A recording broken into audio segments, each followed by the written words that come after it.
saberte ver, saberte ver.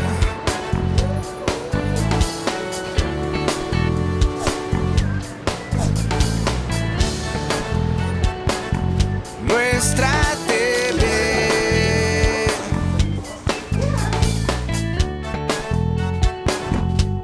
Saberte ver.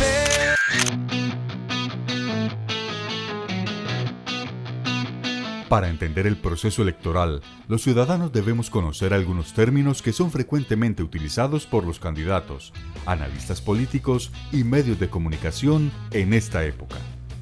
Hablamos con algunos televidentes que nos expresan cuáles términos no conocen muy bien, como el umbral, el aval, la transhumancia electoral, entre otros, y expertos nos explicarán sencillamente su significado.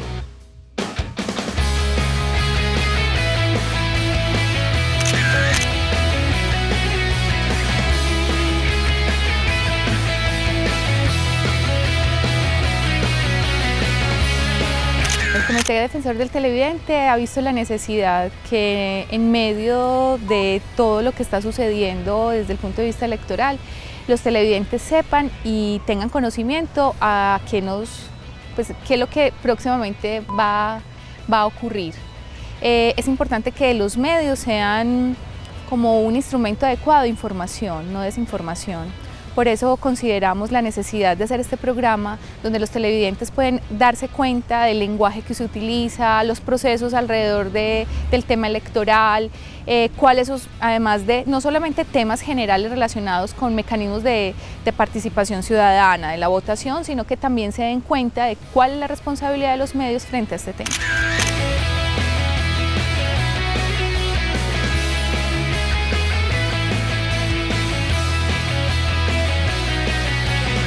¿Qué es la cultura política?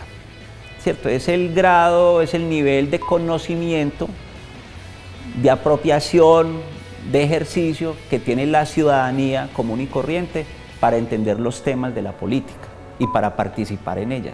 Entonces, cuando uno dice hay que elevar la cultura política, hay que hacer que más personas en el departamento y en el país entiendan la política, interactúen con ella y tomen decisiones. Eso es elevar la cultura política, ¿cierto?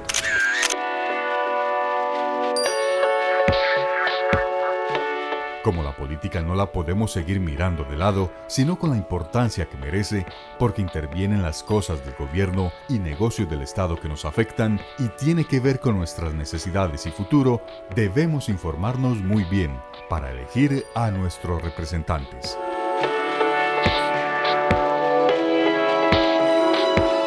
Para poder entender la política y las elecciones, uno tiene que tratar de entender cómo funciona un Estado. Entonces, un Estado se compone de gobierno y ciudadanía, para simplificarlo en dos elementos. La ciudadanía es la que manda al gobierno, es decir, el gobierno es el representante, el administrador a nombre de la sociedad, a nombre de la ciudadanía. Entonces, lo que hacemos los ciudadanos es que le delegamos, le prestamos, nombramos provisionalmente a unos gobernantes para que a nombre de nosotros administren el Estado. Pero nosotros seguimos conservando el poder.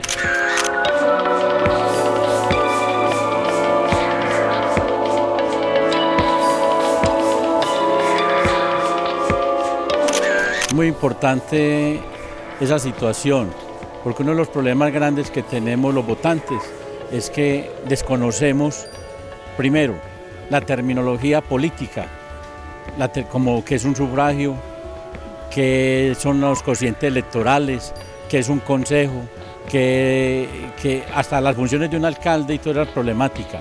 Pienso que en vez de cuestionar, hacer programas para cuestionar a un otro político, debemos de hacer programas donde el sufragante tenga claridad qué es lo que va a hacer.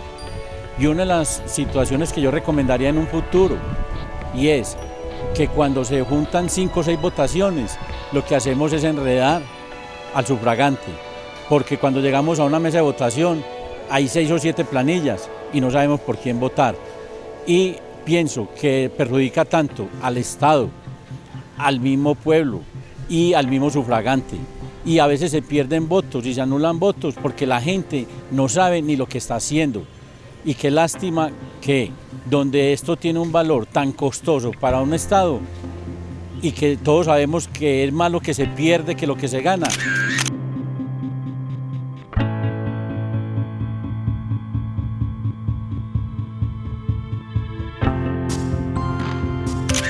Digamos que en Colombia hay dos dimensiones fuertes de la administración pública que son las que se eligen cada 4 años.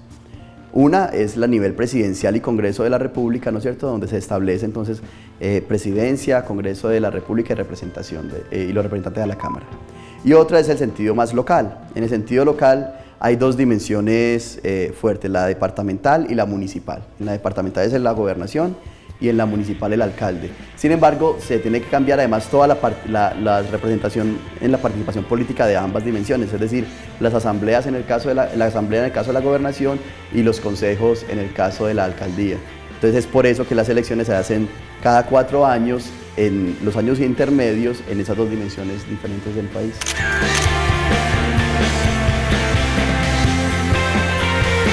La mecánica electoral tiene sus protocolos, tiempos y reglamentación, pero es responsabilidad de los medios de comunicación hacer pedagogía preelectoral, porque en ocasiones se utilizan también términos muy técnicos. Debemos ser muy precisos a la hora de nombrar las cosas y la gente a veces tiene otras formas de denominarlo. Finalmente, es buscar un lenguaje que sea comprensible para todos.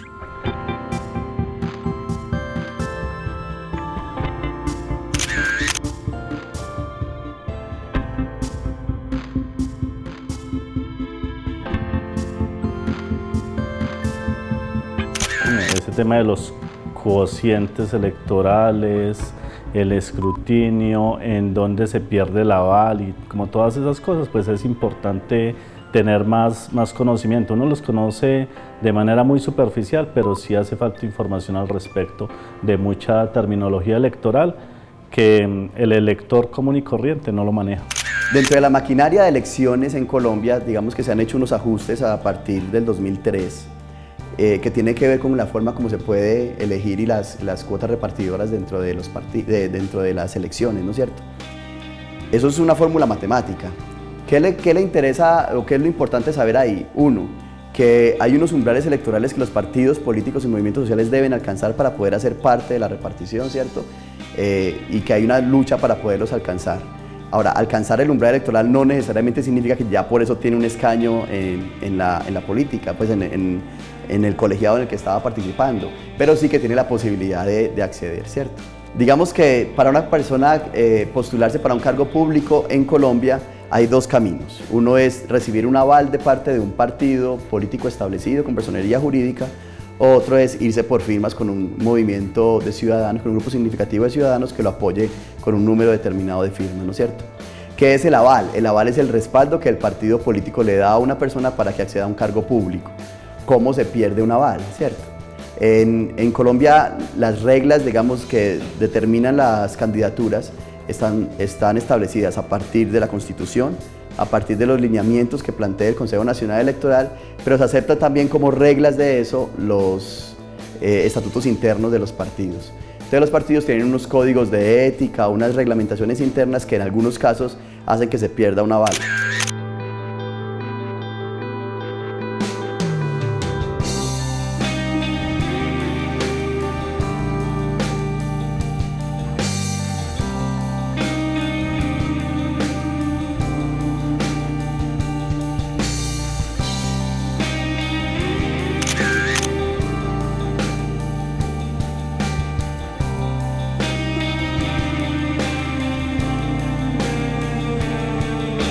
Unos términos que de pronto a nivel coloquial uno no entiende mucho, el sufragio, la cuota política, bueno, no sé si ahí tenga que ver algo la silla vacía, ese tipo de palabras que uno realmente en la jerga popular pues no es fácil que cualquier ciudadano del común lo entienda. ¿Qué es el sufragio? El voto. El sufragio no es lo que le mandan a la familia del que se murió, ¿cierto? Es decir, así se llama también, pero en elecciones el sufragio es el voto. Entonces, voy a depositar el sufragio, voy a depositar el voto. Voy a sufragar, voy a votar. Es una forma de nombrar. Digamos que La cultura política en Colombia ha hecho que se establezca como una forma de relacionarse con la población en términos de buscar votos por parte de algunos partidos y de algunos candidatos, en donde de manera fraudulenta además se comprometen a futuro puestos dentro de las diferentes entes de control de las administraciones municipales, regionales y, y muchas veces las nacionales.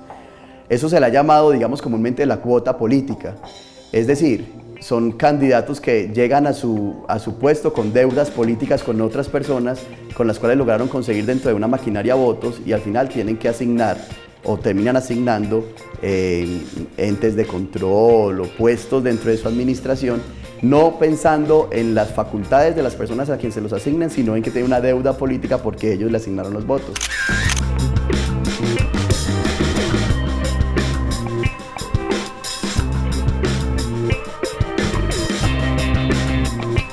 Bueno, a mí me gustaría que ampliaran más información para uno como ciudadano, cuáles son los sistemas que utilizan los candidatos o las listas, porque yo algunos escucho que lista preferente, otro que el voto nominal o que hay un umbral de votos y de acuerdo a eso hay cierta cantidad de personas que entran a unas curules. La verdad no entiendo mucho sobre eso, me gustaría que ampliaran más la información sobre ese tema. Listas cerradas y abiertas. Dentro de los ejercicios, digamos, una de las fórmulas que hay en los ejercicios democráticos de representación es establecer si se hace por votación de listas abiertas o de listas cerradas. En el mundo muchísimos utilizan una o la otra. Hay algunos casos, como el caso colombiano, que utilizamos ambas. ¿Qué es eso? Pues una lista cerrada es una lista donde un partido político le plantea a la ciudadanía que se vote por su ideal como partido y por una lista en donde ellos establecen como un número de candidatos y según la cantidad de votos que reciban y si logran superar el umbral y aparte si alcanzan la cifra repartidora, pues entran algunos de los que están postulados en esa lista, ¿no es cierto? Entonces las personas votan es por el partido en esa lista. En el caso de la lista abierta, las personas votan por el partido, pero además votan por una persona. Entonces, de esa manera, los candidatos logran entonces tener una relación más cercana, si se quiere, porque las personas no votan por un partido necesariamente, sino por la persona que eligen dentro de los partidos mismos.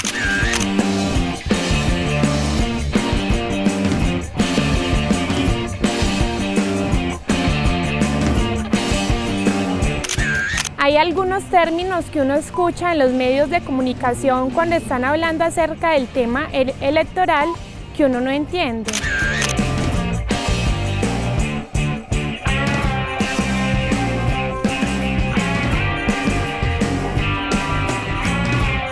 Es muy importante que los ciudadanos conozcamos de estos términos, toda vez que la desinformación para las personas que no tenemos conocimiento frente a lo que es una silla vacía, un comicio, una urna electoral, sea de gran ayuda para la época en que vamos a elegir a nuestros gobernantes. El día de las elecciones hay dispuesto todo un establecimiento, digamos, público, toda una estructura pública para hacer el ejercicio, ¿cierto? ¿Qué compone fundamentalmente esa estructura? Pues hay un cubículo donde las personas, hay una mesa pues de votación donde las personas se acercan, validan su cédula, reciben los tarjetones para ser parte, para poder hacer uso de su derecho al voto y se dirigen a un cubículo, que es precisamente eso, ¿cierto? Un espacio privado donde solamente está esa persona y puede hacer el derecho al voto. Y el voto lo dirige a una urna, que es el lugar donde se consignan los votos y sobre la cual se hace constante vigilancia y control y desde ahí, al final de la jornada, pues se hace el conteo de votos. El censo electoral, el cubículo y puesto de censo, cuándo es un voto en blanco, cuándo es un voto nulo. ¿Qué es el censo electoral? Es el número de personas que están habilitadas para votar en un municipio, o sea, los que pueden votar en un municipio, en un departamento o en un país. Ese es el censo electoral. Entonces, ¿cuál es el censo electoral de Medellín? Las personas que en Medellín pueden votar en Medellín. Eso se llama el censo electoral. Entonces, hay 4 categorías por lo menos, ¿cierto? Voto válido, que es cuando el voto demuestra que la persona escogió claramente un candidato. ¿cierto? Eso es voto válido. No tiene ninguna enmendadura, ningún tachón, no tiene nada de eso. Usted escogió claramente un candidato, ¿cierto? Voto nulo es cuando no es claro o el voto tiene rayones, enmendaduras, tachaduras, todo eso, ese voto es nulo, ¿cierto? Voto no marcado cuando usted no le hizo nada al tarjetón, sino que lo dobló y lo metió así. Y voto en blanco cuando usted específicamente marcó en la casilla que dice voto en blanco, ¿cierto? ¿Por qué hay que marcar voto en blanco? Porque en nuestro sistema electoral el voto en blanco hoy se considera una elección tan válida como la de cualquier candidato.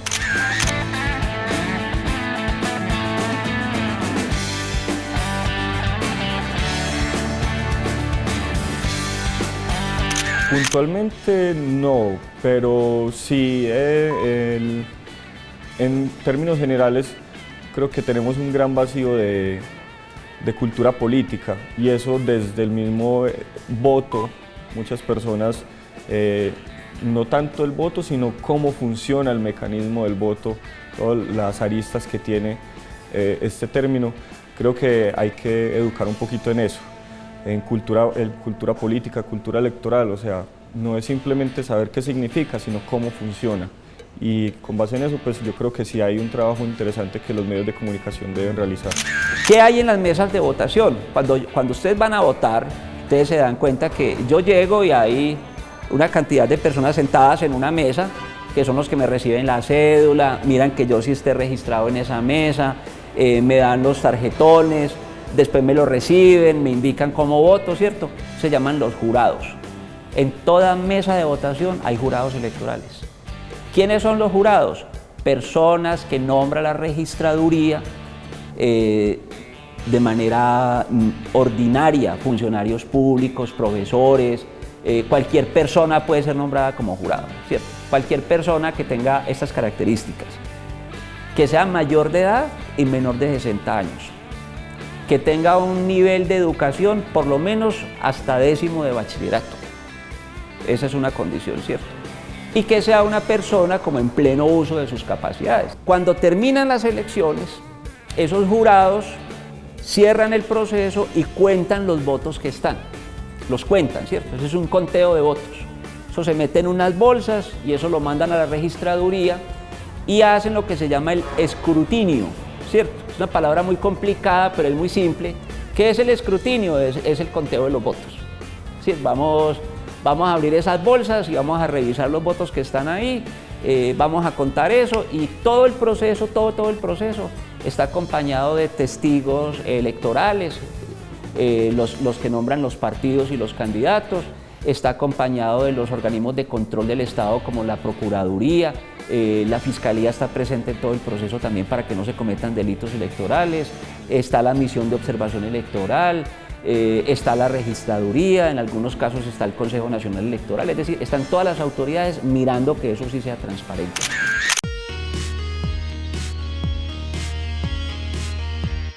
La democracia, la participación y el acceso a la información deben ir unidas. Conocer la realidad del país, buscar información en las páginas web, en los periódicos, la radio, en la televisión regional para conocer la situación electoral cercana y estar atento a los boletines actualizados que se publican contribuyen a una mejor elección.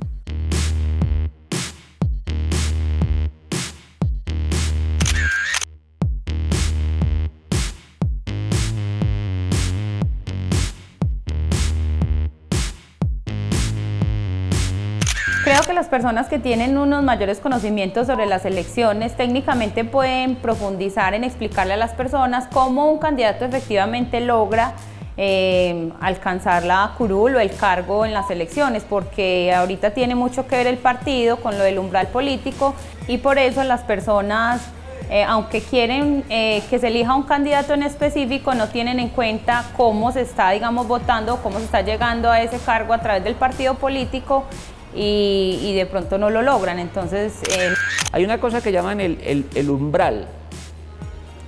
Es algo todavía mucho más simple. O sea, como hay muchísima gente compitiendo por los puestos del Estado, entonces hay una regla, se dice, cuando hay tantos puestos para repartir, cada lista, cada grupo de personas que está aspirando al cargo, tiene que sacar un mínimo de votos. Si usted no saca ese mínimo de votos, ya no participa en la repartición de los puestos. Eso se llama el umbral. O sea, si usted no pasa el umbral, ya no tiene derecho a ningún puesto. Entonces, es un mínimo, el umbral es un mínimo de votos para poder entrar a concursar. Los que pasan el umbral ya entran en una cosa que se llama la repartición o la adjudicación de los puestos, de los cupos, o la cifra repartidora, que es lo que se hace a partir del número de cargos a proveer, el número de votos. Entonces ya usted le dicen a su lista cuánto le tocará.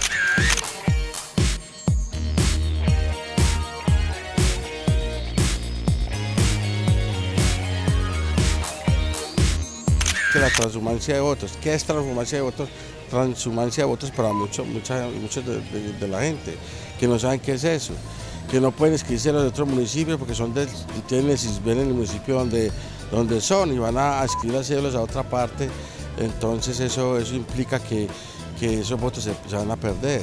Yo creo que me expliquen bien sobre eso, sobre la transhumancia, porque la gente que está en el CISBEN no puede ir a votar a otro municipio. Y también miramos el tema de la inscripción de cédulas, porque ahí se puede presentar un delito que se llama transhumancia. La gente lo conoce, se llama trasteo de votos. Lo que pasa es que técnicamente se llama transhumancia. ¿Qué es el trasteo de votos? Cuando un político, un candidato, contrata unos buses o se lleva personas de otro lugar a registrarlos en el lugar donde él quiere ser elegido para que voten por él. Entonces, eso es supremamente peligroso y grave para la democracia, porque hay municipios que tienen una población pequeña. Entonces, si un candidato, por ejemplo, logra contratarse 50 buses y se lleva a 2.000 personas a un municipio de estos de Antioquia, está garantizando la alcaldía o está garantizando la mitad de los puestos del consejo. Entonces, eso hay que vigilarlo también.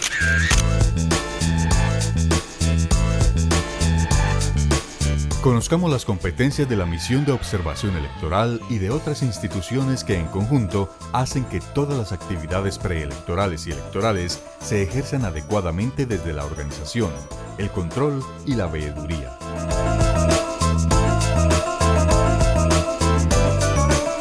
Con respecto al tema electoral, creo que la mayor parte de las cosas están pues muy claras, por lo menos lo que tiene que ver con el ciudadano. Sin embargo, las instituciones creo que sí son algo que debe aclararse. O sea, cuál es el papel del Consejo Nacional Electoral, cuál es el papel de la registraduría, cuál es el papel de estas instituciones que están relacionadas con el mundo electoral para que los ciudadanos también tengan pues como mayor conocimiento y entendimiento de qué es lo que sucede cuando una de estas instituciones pues se manifiesta.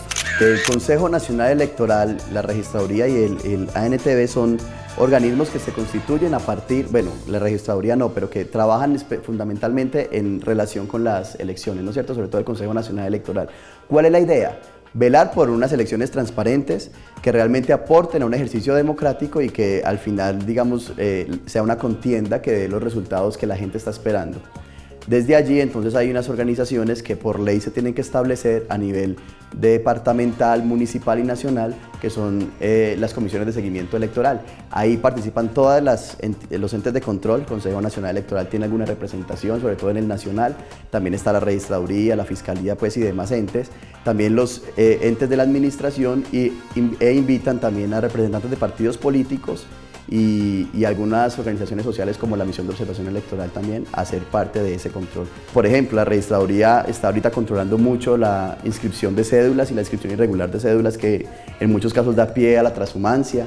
La Fiscalía está pendiente de los delitos electorales y de todo lo que tiene que ver con el Código Penal en términos de elecciones.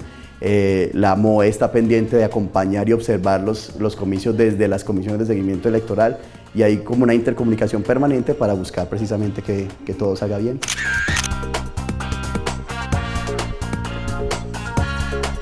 Los ciudadanos debemos hacer veeduría de los procesos electorales, tomar fotos de los delitos, si ve que en su barrio están pagando por el voto, si hay trasteo de votos, denuncie.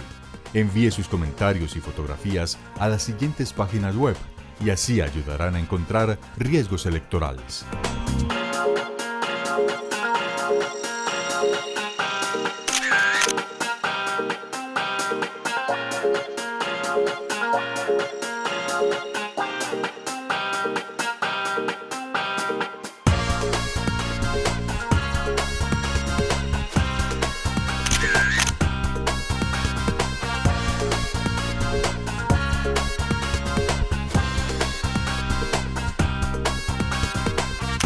todo el mundo, en el mundo de las campañas electorales, habla del marketing, habla de la estrategia. Habría que hacer marketing político para electores, para que los electores estén más alertas, más despiertos, para que se den cuenta que muchas veces cuando por redes sociales o los propios candidatos hablan de los otros, no lo hacen de una manera inocente, ¿cierto? Que lo hacen con intención de influir en las mentes de las personas para que en vez de votar por el otro, voten por él. Desafortunadamente en Medellín y en Antioquia, muchas disputas electorales se han convertido en votar en contra de alguien, ¿cierto? Es muy importante para una democracia votar en favor de propuestas, no en contra de personas o de candidatos. Y en ese sentido somos más exigentes con los programas electorales. Nos iríamos más a fondo sobre cuáles son las ideas, las propuestas, los proyectos de ciudad, de territorio, y no nos quedaríamos en la banalidad de las disputas personales o, lo que es peor, que sea la moral, que sea la opinión no inteligente la que tome decisiones sobre qué le va a pasar a la ciudad y al territorio durante 4 años. Yo sí quiero recomendar algo. Yo digo que la democracia es posible solamente con la participación de la ciudadanía. O sea, todos nos quejamos de la corrupción, de la politiquería, de no sé qué, pero es porque en realidad somos muy perezosos con la política. Hay que meterse, hay que conocer la hoja de vida de los candidatos, hay que conocer el programa de los candidatos, hay que ir a los foros con los candidatos, hay que enterarse muy claramente de cuáles son los candidatos, es decir, el menú de opciones completo. Eso hay que entenderlo. Pero sobre todo hay que ser vigilantes del proceso. Uno a veces cree que votando por un candidato ya cumplió. No, hay que cuidar el voto. Entonces, ¿cómo se cuida el voto? Apoye las ideas que a usted le gustan. Hágale campaña a la idea que a usted le gusta. Si usted está luchando por los derechos de las mujeres o de los niños o de los mayores de edad, lo que sea, y a usted le gusta la propuesta de un candidato, enamórese de esa propuesta y trabaje por ella. O sea, hágale campaña, promuévala, constrúyala, ayude a que sea una cosa sólida, o sea, involúcrese, ¿cierto? Y lo otro, hágale seguimiento a su voto. Su voto se puede perder si usted no le hace seguimiento. Esa es una primera recomendación. Y la segunda, hacer observación ciudadana. Ayudémonos a vigilar que no se haga propaganda extemporánea, que no hayan dineros ilícitos en las campañas. Ayúdenos a que no haya gente con vínculos ilegales como candidatos y que lleguen a ser gobernadores. Ayúdenos a que no haya transhumancia o trasteo de votos. Si ustedes se enteran de eso, hay que denunciarlo, ¿cierto? ¿A quién se denuncia? El Ministerio del Interior tiene una cosa que se llama Uriel. Usted lo encuentra en internet, Uriel. O usted pregunta en una agencia del Estado o en una ONG o en una universidad y le saben qué es decir la plataforma Uriel, ¿cierto? Ahí se puede denunciar y se le puede hacer seguimiento. La MOE en particular tiene unos sistemas. La MOE tiene un sitio web que se llama pilasconelvoto.com. Ahí recibimos muchísimas denuncias de todo el país. Eso se puede consolidar. Es decir, hay que involucrarse, es la recomendación fundamental.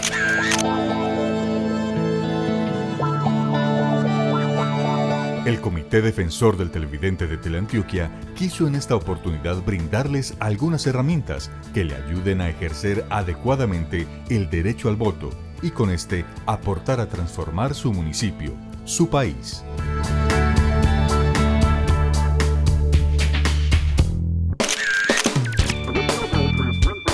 Saberte ver, saberte ver.